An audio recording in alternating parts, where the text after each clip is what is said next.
House Bill 2756. Imagine this. You're a correctional officer walking into another tense day at a state prison. You've seen fights break out over small things, heat, noise, or mental breakdowns. You wish you had more tools to calm things down before it turns violent. What the bill says it does.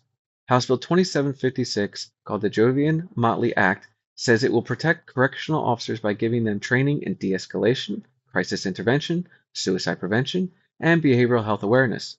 It's meant to make prisons safer for both staff and inmates. What it actually does? It requires annual training but leaves everything, the design, delivery, and enforcement, entirely up to the Texas Department of Criminal Justice. And while the first version covered all employees who work around inmates, the final version narrowed it to just correctional officers and their supervisors.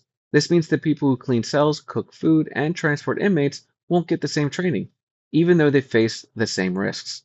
Who benefits? TDCJ leadership and correctional unions, which gain new safety programs without new oversight. Mental health and training vendors who may get future contracts. Who pays the price?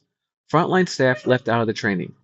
Taxpayers who fund the system but have no visibility in how effective it is, and inmates and families who still face preventable crisis from untrained staff.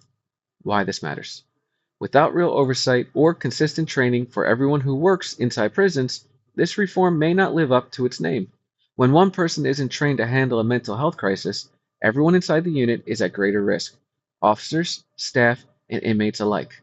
Now, questions you can ask your lawmakers. Why was the training narrowed to officers and supervisors only? What accountability exists to make sure this training is real and not just a check in the box exercise?